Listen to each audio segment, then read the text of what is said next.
Hi there. Hello? Now don't be alarmed. I'm just a fella who comes around anytime you've done a game on your channel. And then that game has a sequel, and then you have to do a video for the sequel of that game also on your channel. I'll be here to help you out. Now, my name's Mostly. Mostly yourself.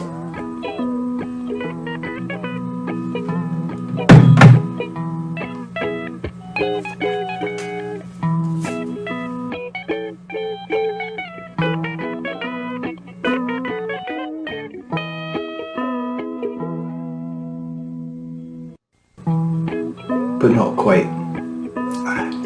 Flip it around.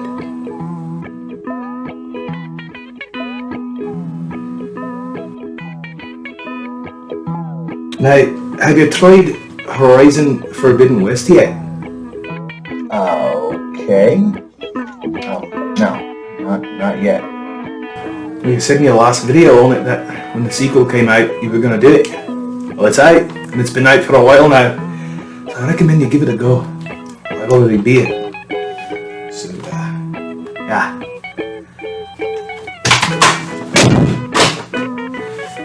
You'll thank me later. So, about Horizon Forbidden West, I guess.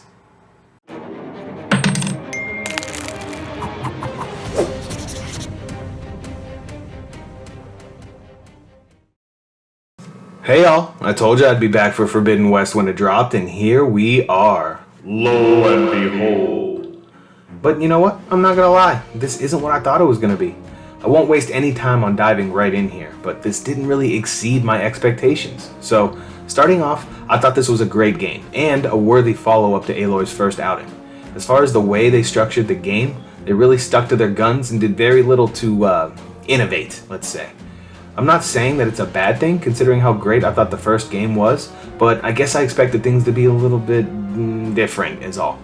Now, in the trailers, it seemed like the entire game would have a tropical theme, and that being underwater would play a big part of this. However, you can't even really fight underwater, and they decided to not let things get truly tropical until the tail end of the game, and in the absolute western part of the map.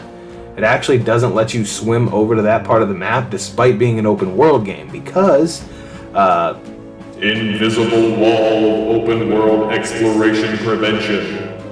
that wasn't a very elegant way to make that happen, because best believe I tried to manually swim across the ocean to get to that part of the map, and yeah, fail.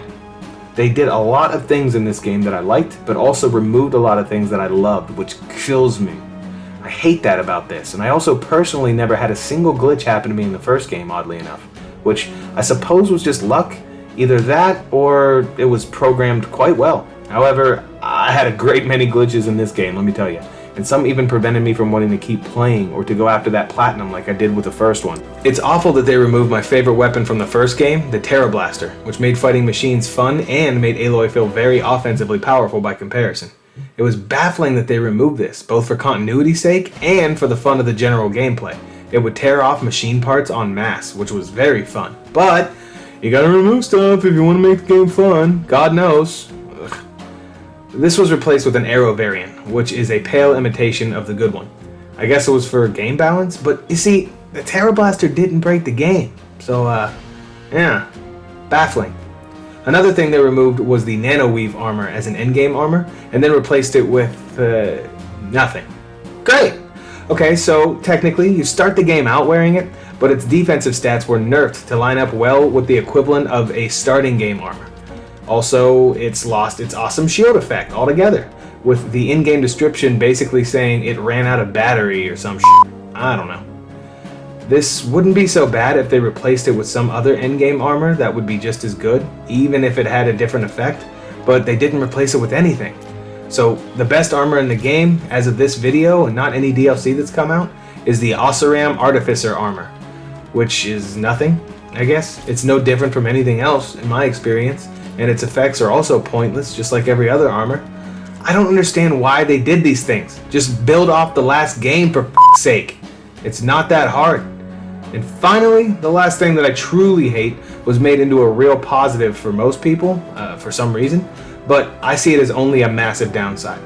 That's just absolutely drained my enthusiasm for the game as I figured it out, and it was the last thing I figured it out of all of these things that I was sorting through, but it would be the changes to the fast travel system. So in the first game, you get these single-use fast travel pack items that allow you to travel from anywhere. And when you get far enough into the game, you can eventually buy the gold fast travel pack from a merchant in Meridian. This allows you to have unlimited fast travel from anywhere at almost any time while on the go, without being a consumable item. This was amazing, this was awesome, and a great addition to the game during its development cycle. Once again, they took a big step back by removing the gold variant of the item out of the game entirely. This was replaced with the far less convenient campfire fast travel system, which forces you to trek to the nearest campfire and only while the game doesn't register you as being in combat, just to fast travel. I don't see how that is an improvement over removing the gold variant. Terrible. Now, keep in mind that DLC can easily fix all of this, and as of this video, DLC doesn't exist for the game, so this may not age well, but at launch, these are my grievances as of whenever this video dropped. I also want to sneak in there that it's dumb that they wanted you to delve the deeps of the water, but there's no underwater combat. I'd have settled for like an Ape Escape style underwater shenanigans, but that's more negligible compared to everything else, I suppose. Now, you know what doesn't grind my gears? Just about everything else. Despite all the issues I've bitched about, this game is still really good, and I'll stand my ground for Guerrilla Games making a game for me. Guerrilla Games, slide into my DMs, please. This time, Aloy takes her adventures out west, as the name implies, to the ultra-condensed ruins of places like Las Vegas and San Francisco. Although the latter looks more like the ruins of Honolulu, but that's neither here nor there. The core gameplay is more or less intact from Aloy's first outing, only with them adding some more, melee combat variety, and some other neat tricks that still don't replace my precious Terra Blaster, but that is also neither here nor there. This time, Aloy has to battle against ancient humans turned aliens called the Zeniths. Yeah, like the old fatback TV brand many of us used to have in our living room. Anyway, it seems like she has to also battle the local neighboring tribes, and also Silence, the guy from the cliffhanger at the end of the last game. And I'm sorry for the spoilers, but it turns out the Zeniths end up being the only threat by the end of the game. Sorry about that. Outside of story stuff though, there's plenty of interesting side quests to do, with a Ubisoft level of overworld map icons to help you navigate the game world. But this doesn't actually bother me too much. If you watch my previous video on the first game, link in the description below, you'll know how much I absolutely gushed over said game. This game added some pretty sweet features that would have felt right at home in her first outing had they thought of it back then. Just a shame they had to also take some steps back here. They added a glider to this game. You get it pretty early on as you first enter the Forbidden West itself. Gliders are basically becoming a staple of open world games at this point, as Breath of the Wild so generously illustrates. This is great, and it's pretty obvious what advantages the ability to glide can bring to this game. No, any game, especially open world games. Needless to say, and despite the steps back that were taken, I love this addition to the game. Again, the first game, as much as I liked it, could have really benefited from this concept. Another great addition was the ability to override Sunwings. So there are several asterisks to this, keep in mind. Firstly, Sunwings are a new addition to this game, so if you've only played the first one, you wouldn't be familiar. Secondly, you can't actually override them until late in the game, in a mission close to the final climax called the Wings of the Ten. This is a bummer, and I guess I get it, though. When you override Sunwings, they become a rideable mount, and Aloy can effectively fly. You can also summon them at will at that point, and this is a better addition than gliding, I have to say. You can go anywhere at this point and skip anything you want by simply flying over it. That's just a tasty addition, isn't it? It's puzzling why you can't do this with Stormbirds or other large flying machines, but I'll take what I can get. The only other key additions that are a bit less major that they've added are mostly quality of life improvements.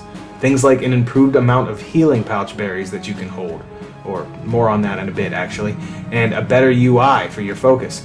They of course expanded her melee combat repertoire and added a various smattering of Super Saiyan modes to choose from in her skill tree. But all these things are trivial improvements in my opinion that I could take or leave when you compare them to gliding or flying. Now the UI in the focus is improved and cannot be explained why from an in-game lore perspective.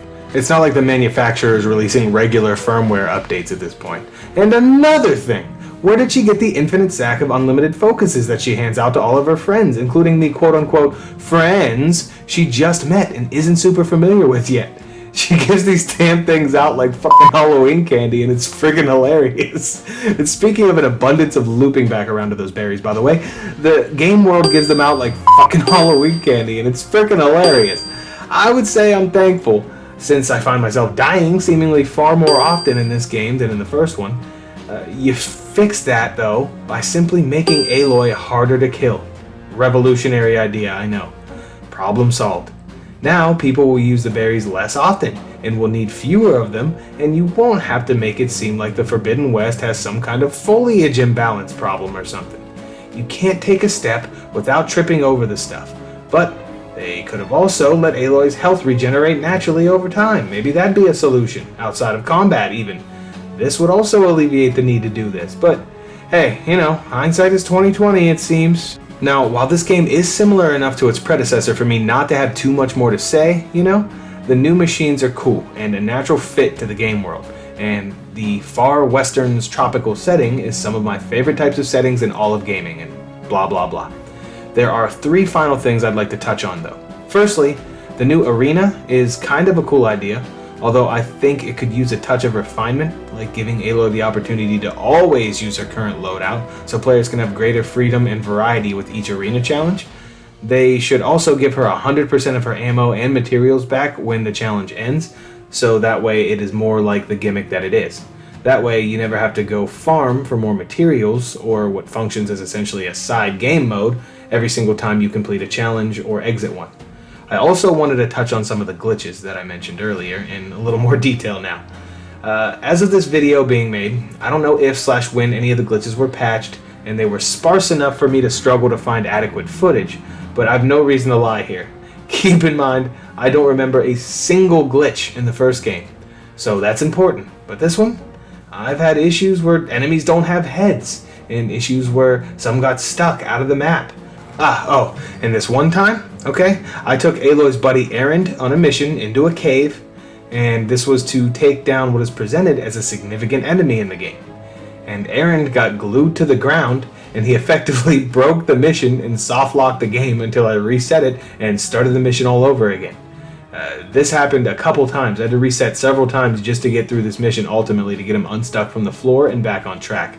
I fully lost all stock in the game and stopped playing when I was trying to beat all the hunting grounds, and she kept clipping through the ground while mounted, and I eventually got frustrated and gave up. And boy, this whole video blew by faster than expected, let me tell you. I guess even with its flaws, I was able to enjoy the game as it's similar enough to the first one for me not to have a massive video's worth of opinions on it that differ from the first one. Either way, it's hard to say this game is an improvement to the last one with so many steps back that was taken. It's really a shame to say that, but it is what it is. Maybe in Horizon 3, they'll take the next step and really bring it all together. I guess we'll see. Oh yeah, and I also thought I should throw this in here before the video ends. I played Strike for a little while. If you don't know what Strike is like, if you've ever played The Witcher 3, it's like Gwent. It's kind of like a game within the game. It's a little bit like chess, but Horizonified, if that makes any sense. You move little pieces around a board and attack other pieces. Each piece has a strength and a weakness, and you have to build your own quote-unquote deck. That is something that you have to do in this game, the same as you have to do in The Witcher, so kind of copycatting The Witcher a little bit. I didn't play this very much or very often. I wasn't super into it, but I needed to mention it just in case anybody says, how did you go through an entire video of your Horizon Forbidden West and didn't mention Strike, even though it's all over the place? And yes, it's all over the place. Every time you go to like a major city or settlement in this game, somebody's there wanting to play Strike with you. So just thought I would mention that. Again, I didn't spend a lot of time on it, but thought I should throw it in here.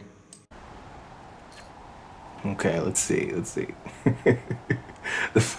The photo mode is like ridiculous. Yeah, make a kissy face. Oh yeah. Oh baby. Like, none of this is her personality, like, at all. Like, what is she doing? Oh yeah, that's gonna be a neck break right there. Perfect. Yeah, just dive right into the shallowest part of the water. They were getting creative when they came up with this. It's just, I don't know, it's funny. It's the kissy face is getting me. And what other faces they got? Let's see. Some of them are like Uncanny Valley though, like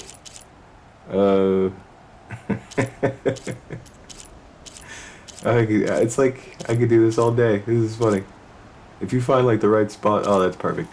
If you find like the right spots to make that creepy ass smile.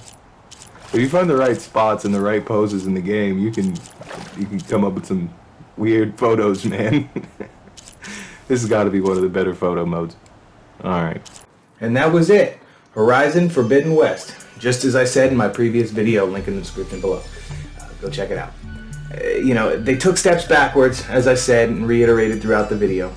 They took good steps forwards, but steps back and steps forward keeps you in the same place. So I wish they didn't do that. I wish they didn't remove the gold fast travel. I wish they didn't remove the Terror Blaster. There's things like that I just wish they didn't do. And it might be because of the pandemic or whatever other reason, but they also had issues with glitches that I experienced that, like I said, I couldn't really capture footage for because it didn't happen when I needed them to, but I experienced them, and they were kind of game-breaking, and just, ugh. But, again, I don't feel like this game's any worse than the previous one. It's a pretty logical step forward for the next step in the Horizon franchise, and it's a pretty good follow-up. Like I said, there's things they could have done better, but I won't dwell on that. Strike aside, not really a game I'm too interested in. It is what it is. So, tell me down in the comments what you think of this game. What do you think about the things they did right? What do you think about the things they did wrong? I would like to know. There's a good chance I'll answer your comment as well if you have anything of substance to say. So, be motivated. Put it down there. Let's have a discussion.